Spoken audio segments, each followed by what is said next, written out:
ನಮಸ್ಕಾರ ರೈತ ಬಂದವರೇ, ತಮ್ಮೆಲ್ಲರಿಗೂ SRG5 ಯೂಟ್ಯೂಬ್ ಚಾನಲ್ಗೆ ಸ್ವಾಗತ. ಇವತ್ತು ನಾವು ಹಾವೇರಿ ಜಿಲ್ಲೆ ಹಾವೇರಿ ತಾಲೂಕಿನ ಮೇಲ್ಮುರಿ ಗ್ರಾಮಕ್ಕೆ ಬಂದಿದ್ದೀವಿ. ಇಲ್ಲಿ ಏನಪ್ಪ ಅಂತಂದ್ರೆ 100ಕ್ಕೆ ಒಂದು 99% ಅಂದ್ರೆ ತಪ್ಪಿಲ್ಲ, ಎಲ್ಲ ರೇಷ್ಮೆನೇ ಹಾಕಿದ್ದಾರೆ. ಇಲ್ಲಿ ನಾವು ರೋಡಲ್ಲಿ ಹೋಗ್ಬೇಕಾದ್ರೆ ಬರೀ ರೇಷ್ಮೆ ಶೆಡ್ಗಳು, ರೇಷ್ಮೆ ಹೊಲಗಳ ಕಾಣ್ತಾವೆ. ನೀವು ಒಂದು ಸಾರಿ ಬಂದು ಇಲ್ಲಿ ನೋಡಿದ್ರೆ ಗೊತ್ತಾಗುತ್ತೆ. ರೇಷ್ಮೆ ಹೊಲದ ಬರೀ ರೇಷ್ಮೆನೇ ಹಾಕಿದ್ದಾರೆ. ಇಲ್ಲಿ ಆಲ್ಮೋಸ್ಟ್ ಅಲ್ಲಿ 100ಕ್ಕೆ 99% ಜನ ರೇಷ್ಮೆನೇ ಹಾಕಿದ್ದಾರೆ. ಬನ್ನಿ ವೀಕ್ಷಕರೇ, ಇಲ್ಲಿ ನಮ್ಮ ರೇಷ್ಮೆ ಬೆಳೆಗಾರರಿದ್ದಾರೆ. ಆ ರೇಷ್ಮೆ ಕೃಷಿ ಅನುಭವ ಕೇಳೋಣ. ಸರ್ ನಮಸ್ಕಾರ ರೀ. ನಮಸ್ಕಾರ ಸರ್. ತಮ್ಮ ಹೆಸರು ರೀ? ಪ್ರಭು ಅಂತ ರೀ. ಪ್ರಭು, ಓಕೆ. ಈ ರೇಷ್ಮೆ ಕೃಷಿ ಎಷ್ಟು ವರ್ಷ ಮಾಡ್ಕೊಂಬರ್ಕೊಂತೀರಿ? ಈಗ 6 ವರ್ಷ ಆಯ್ತು ನೋಡ್ರಿ ಸರ್. 6 ವರ್ಷ ಆಯ್ತಲ್ರಿ? ಮೊದಲು ಅಂದರೆ 6 ವರ್ಷದಿಂದ ಮಾಡ್ಕೊಂಬಂತೀರ, ಮೊದಲಿಂದ ಮಾಡ್ಕೊಂಬರ್ಕೊಂತಿದ್ರಿ? ನಿಮ್ಮ ಅಪ್ಪರು ಯಾರು ಮಾಡ್ತಾರೆ? ನಮ್ಮ ಅಪ್ಪರ ಹಂಗ ಮಾಡಿದ್ರಂತ್ರಿ. ಬೇರೆ ಇದ್ರಾಗ ನಾವು ಈಗ 6 ವರ್ಷ ಆತ್ರಿ ಸ್ವಂತ ಮಾಡಕತ್ತ. ನೀವು ಸ್ವಂತ ಮಾಡಕೊಂತೀರಿ? ಟೋಟಲ್ ಎಷ್ಟು ಎಕರೆ ಇದೆ ಸರ್ ರೇಷ್ಮೆ? ನಮ್ದು ಟೋಟಲ್ ಇರೋದು 7 ಎಕರೆ ಮ್ಯಾಗ ಹಚ್ಚ ನೋಡ್ರಿ ಸರ್. 7 ಎಕರೆ ಮ್ಯಾಗ. Right sir. ಈಗ ಮೊದಲು ಇದು ರೇಷ್ಮೆ ಕೃಷಿ ಮಾಡ್ಬೇಕಾದ್ರೆ ಏನ್ರ ಅನುಮಾನ ಇದ್ವಲ್ರಿ ಸರ್? ರೇಷ್ಮೆ ಹಚ್ಚಿದ್ರಿ ಏನ್ರ ಸ್ವಲ್ಪ ಇತ್ರಿ ಮೊದ್ಲು ಸ್ಟಾರ್ಟಿಂಗ್ ಇತ್ರಿ, ಏನ್ ಮುಂದ್ ಬರ್ತೈತೆ ಇಲ್ಲ ಬೆಳೆ ಹಂಗ ಹಿಂಗ ಅನ್ನೋದು ಇತ್ರಿ. ಇತ್ತಲ್ಲ. ಹ್ಞೂನ್ರಿ. ಮತ್ತು ಅದನ್ನ ಹೆಂಗೆ ನಿವಾರಣೆ ಮಾಡಿದ್ರಿ? ಅಂದ್ರೆ ಯಾರು ಹೋಗಿ ಬೆಳೆದಾರ ಟ್ರೈನಿಂಗ್ ಹೋಗಿ ಬಂದಿವ್ರಿ ನಾವು. ಧಾರವಾಡದಂತಕ್ಕ ಒಂದ್ 5 ದಿನ ಟ್ರೈನಿಂಗ್ ಕೊಟ್ರಿ ರೇಷ್ಮೆ ಇಲಾಖೆಯಿಂದ. ಹೋಗಿ 5 ದಿನ ಟ್ರೈನಿಂಗ್ ತಗೊಂಡ್ ಬಂದಿಂದ ರೇಷ್ಮೆ ಮಾಡಿದ್ವಿ. ಒಳ್ಳೆ ಆದಾಯ ಚಲೋ. ಈಗ ರೇಷ್ಮೆ ಮಾಡ್ಬೇಕಾದ್ರೆ ಸರ್ ಇದು ನೀವ ಸಸಿ ತಂದಿದ್ರೆ ನೀವು, ಇಲ್ಲಾಂದ್ರೆ ಕಡ್ಡಿ ಮಾಡ್ಬಿಟ್ಟು ನೀವ ಸಸಿ ಮಾಡಿದ್ರಿ ಸರ್? 1 ಎಕರೆ ಲೆವೆಲ್ ನಾವು ಕಡ್ಡಿ ಮಾಡಿ ಹಚ್ಚಿಕೊಂಡಿದ್ವಿ. ಹೊಳ್ಳಿ ಶಿವಮೊಗ್ಗಕ್ಕೆ ಹೋಗಿ ಒಂದು 15,000 ಸಸಿ ತಗೊಂಡ್ಬಂದು ಹಚ್ಚಿದ್ವಿ. ಸಸಿ ತಗೊಂಡ್ ಹಚ್ಚಿದ್ರಿ? ಶಿವಮೊಗ್ಗದಾಗ ಸಿಗ್ತಾವನ್ರಿ ಸಸಿ? ಹ್ಞೂನ್ರಿ. 1,500 ರೂಪಾಯಿದಂಗ ತಂದಿದ್ವಿ 6 ವರ್ಷದಿಂದ. ಈಗ 3,500 ರೂಪಾಯಿದಂಗ ಸಿಗಾಕತ್ತವ್ರಿ ಸಸಿ ಸಿಗಾಕುಂತಾವ್ರಿ. ಓಕೆ. ಮೊದಲು ಇದನ್ನ ಹಚ್ಚಿದ್ರಲ್ಲ ಸರ್, ಸಾಲಿಂದ ಸಾಲಿಗೆ ಮತ್ತು ಅಗಿಯಿಂದ ಅಗಿಗೆ ಅಂತರ ಎಷ್ಟು ಮಾಡಿ? ಸಾಲಿಗೆ ಮೊದ್ಲು ನಾವು 4x4 ಮಾಡಿದ್ವಿ ಸರ್. 4 ಫೂಟ್ ಅಗಲ 4 ಫೂಟ್ ಉದ್ದ ಮಾಡ್ಕೊಂಡಿದ್ವಿ ಸರ್. ಓಕೆ. ಇವಾಗ ಒಂದ್ ಸ್ವಲ್ಪ ಆರ್ಥಿಕವಾಗಿ ಸದೃಢ ಆಗಿಂದ 4x8 ಮಾಡ್ಕೊಂಡವ್ರಿ. ಈಗ 4x8 ಇದೆ ರೀ? 4x8 ಮಾಡ್ಕೊಂಡವ್ರಿ. ಒಂದ್ 3 ಎಕರೆ. ಸಾಲಿಂದ ಸಾಲಿಗೆ 8 ಇದೆ. ಹ್ಞೂನ್ರಿ. ಗಿಡದಿಂದ ಗಿಡಕ್ಕೆ 4 ಇದೆ. 4 ಇದ್ರಿ. ಓಕೆ. ಅದು 4ಕ್ಕೆ 4 ಮಾಡಿದ್ರಲ್ಲ ಸರ್, ಅದಕ್ಕೆ ಇದಕ್ಕೆ ಏನು ವ್ಯತ್ಯಾಸ ಇದೆ ಸರ್? ಇದು ಒಂದ್ ಸ್ವಲ್ಪ ದೌಡ್ ಹಣ್ಣೇರ್ ಹಂಗಲ್ರಿ ಸರ್. 8 ಫೂಟ್ ಇದ್ದಿದ್ದು ಇದು ದೌಡ್ ಹಣ್ಣೆ ಇರ್ತೈತ್ರಿ. 4x4 ಇದ್ದಿದ್ದು. ಯಾಕಂದ್ರ ಗಾಳಿ ಆಡಲ್ರಿ. ಇದು ಗಾಳಿ ಆಡ್ತೈತ್ರಿ. ಈಗ ಇದು ಒಂದ ಟೈಮ್ಗೆ ಕಟ್ ಮಾಡಿದ್ವಿ ಸರ್. ಇದು ಈಗ ಇನ್ನು ಹಣ್ಣರ್ತಿಲ್ರಿ, ಇದು ಹಣ್ಣರ್ ಯಾಕತ್ತೈತ್ರಿ ಈಗ. ಹೌದಲ್ರಿ? ಹ್ಞೂನ್ರಿ. ನೋಡ್ರಿ, ಹೌದೌದು. ಇದು ಬಾಳ ಹಣ್ಣರ್ ಆಗತ್ತೈತ್ರಿ. ಇಲ್ಲೇ ಕಾಣತ್ ನೋಡ್ರಿ. ಇನ್ನು ಒಂದು ಎಲ್ಲಿನ ಹಣ್ಣರ್ತಿಲ್ರಿ ಇದು. ಓಕೆ. ಈ ಕಡೆದು 8 ಕ್ಯಾಂಟ್ರಿ ಇದು. ಇದು 8 4 ಇದೆ. ಇದು ಇನ್ನು ಒಂದು ಹಣ್ಣರ್ತಿಲ್ರಿ. ಇನ್ನು ಒಂದು 15 ದಿನ ಬಾಳ್ಕಿ ಬರ್ತೈತ್ರಿ ಮತ್ತೆ ಜಾಸ್ತಿ. ಓಕೆ. ಅದ ವ್ಯತ್ಯಾಸ ರೀ. ಅದಕ್ಕೆ ಏನು ವ್ಯತ್ಯಾಸ ಅದೇ. ಸರಿ ಸರ್. ಈಗ ನಾಟಿ ಮಾಡಿದ್ರಲ್ಲ ಸರ್, ನಾಟಿ ಮಾಡಿ ಎಷ್ಟು ದಿನಕ್ಕೆ ನೀವು ಹುಳಗಳು ತಗೊಂಬಂದ್ರಿ ಸರ್? ನಮ್ದು 6.5-7 ತಿಂಗಳು ಬಿತ್ರಿ.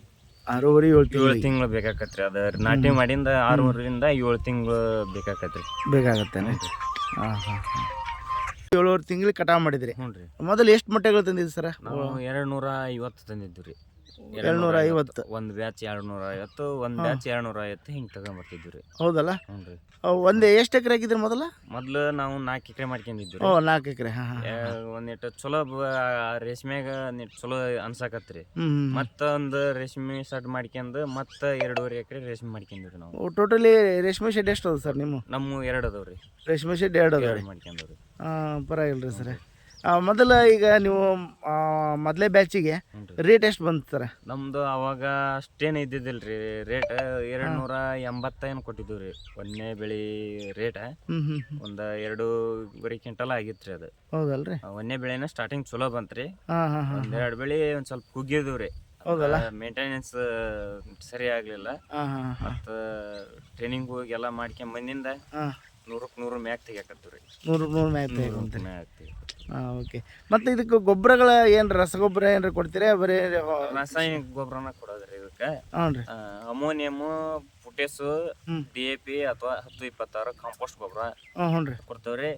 ಹೊಳ್ಳಿ ಒಂದು ಸಗಣಿ ಗೊಬ್ಬರನ ಹಾಕಿದಿರು ಹಿಂದ. ಇವಾಗ ದನ ಇಲ್ರಿ ನಮ್ಮ ಮನ್ಯಾಗ. ಹಂಗಾಗಿ ರಸಗೊಬ್ಬರ ಕೊಡ್ತಾ ಇದ್ರಿ. ಹ್ಞೂ ರೀ. ಮೊದಲು ಸಗಣಿ ಗೊಬ್ಬರ ಕೊಡೋದಕ್ಕೆ ಈ ರಸಗೊಬ್ಬರಕ್ಕೆ ಕೊಡೋದಕ್ಕೆ ಏನ್ರ ಅವಾಗ ರೇಷ್ಮೆ ಹುಳದ ಮೇಲೆ ಏನು ಇಫೆಕ್ಟ್ ಇದೆ ಏನ್ರಿ ಸರ್? ಆಗ ಜಸ್ಟ್ ನಿಮ್ಮನ್ನ ಕೇಳ್ತಾ ಇದ್ದೀನಿ. ಎಫೆಕ್ಟ್ ಅಂದ್ರ ಅಷ್ಟೇನು ಎಫೆಕ್ಟ್ ಆಗಲ್ಲ ಸರ್. ಹಾಂ ಹಾಂ. ಸ್ವಲ್ಪ ಸೊಪ್ಪಿನ ಇದು ಇಳುವರಿ ಕುಂಠಿತ ಆಗ್ಬೋದ್ರಿ ಸರ್ ಬರ್ಬರ್ತಾ. ಯಾವುದು ರಸಗೊಬ್ಬರ? ಗೊಬ್ಬರದ್ದು ಹ್ಞೂ ರೀ. ಅದು ಇದು ತಿಪ್ಪಿ ಗೊಬ್ಬರ ಅಥವಾ ಸಗಣಿ ಗೊಬ್ಬರ ಹಾಕಿದ್ರೆ ಹ್ಞೂ ಫಲವತ್ತತೆ ಜಾಸ್ತಿ ಆಕತ್ರಿ, ಹೊಳ್ಳಿ ಸೊಪ್ಪನು ಜಾಸ್ತಿ ಇಳುವರಿ ಬರ್ತೈತಿ ಅಂತ ಅನಿಸಿಕೆ ಐತ್ರಿ. ಅನಿಸಿಕೆ ರೀ. ಹ್ಞೂ ರೀ. ಅದೇ ವ್ಯತ್ಯಾಸ ರಸಗೊಬ್ಬರಕ್ಕೂ ಮತ್ತು ತಿಪ್ಪೆ ಗೊಬ್ಬರಕ್ಕೂ. ಹ್ಞೂ ರೀ. ಪರವಾಗಿಲ್ಲ ರೀ ಸರ್. ಮತ್ತು ಸರ್ ಈಗ ನೀವು ಒಂದು ವರ್ಷದಾಗ ಎಷ್ಟು ಬೆಸ್ಟ್ ಮಾಡ್ತೀರಿ? ನಾವು ಒಂದು ವರ್ಷದಾಗ ಈಗ 9 ರಿಂದ 10 ಮಾಡ್ತೇವ್ರಿ. 9 ರಿಂದ 10 ಬ್ಯಾಚ್. 10 ಬ್ಯಾಚ್ ಮಾಡ್ತೀವಿ. ಅಂದರೆ 7 ಎಕರೆ ಹಾಂ, ರೇಷ್ಮೆ ಇದೆ. 7 ಎಕರೆ ಐತ್ರಿ. 9 ರಿಂದ 10 ಬ್ಯಾಚ್. ಒಂದ್ ಮನಿಗೆ 10 ಬ್ಯಾಚ್ ಹಾಕೋರಿ, ಒಂದ್ ಮನಿಗೆ 10 ಬ್ಯಾಚ್ ಹಾಕೋರಿ. ಓ, ಅದ ಬೇರೆ ಹಾಕತ್ರಿ, ಇದ ಬೇರೆ ಹಾಕತ್ರಿ. But 2 shed. 2 ಶೆಡ್ ರೀ. ಅಂದ್ರೆ 20 ಬ್ಯಾಚ್ ಅನ್ಕೋರಿ. ಒಂದ್ ವರ್ಷಕ್ಕೆ 20 ಬ್ಯಾಚ್ ಲೆಕ್ಕ ಹಾಕತ್ರಿ ನಮ್ಗೆ. ಓ, ಹೆಂಗ್ ಮೇಂಟೈನ್ ಮಾಡ್ತೀರಿ ಸರ್? ಅದನ್ನ ಕೋರ್ ಕೊಟ್ಟವ್ರಿ. ಹ್ಞೂ ರೀ. ಒಂದ್ ಮನಿ ನಾವು ಸ್ವಂತ ಅಣ್ಣ ತಮ್ಮ ಸ್ವಂತ ಮಾಡ್ತೀವಿ. ನೀವು ಸ್ವಂತ ಮಾಡ್ತೀರಿ.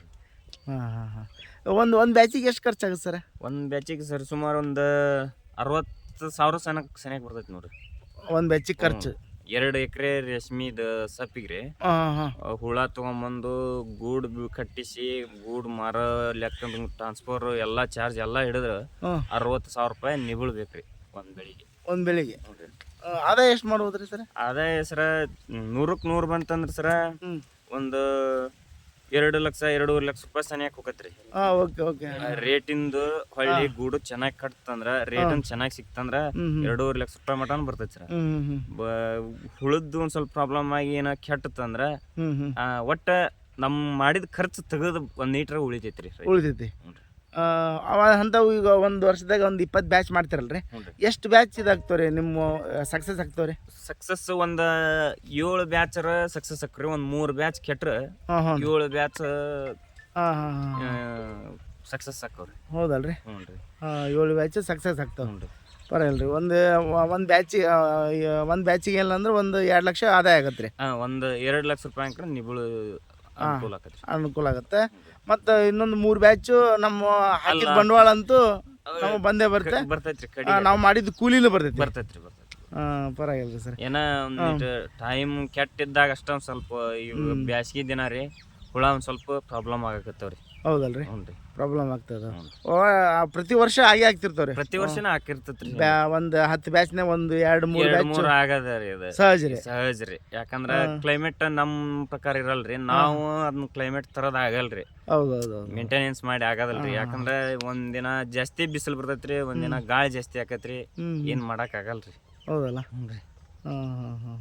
ಸರಿ ಸರ್, ಓಕೆ. ಒಳ್ಳೆ ಮಾಹಿತಿ ಕೊಟ್ಟಿದ್ರಿ ಸರ್. ಮತ್ತೆ ನಿಮ್ಮ ಶೆಡ್ ಒಂದು ತೋರಿಸ್ತೀರಿ ಸರ್? ಶೆಡ್ ಯಾವ ಥರ ಮಾಡಿದಿರಿ, ಯಾವ ಥರ ಇಲ್ಲ ಅನ್ನೋದು?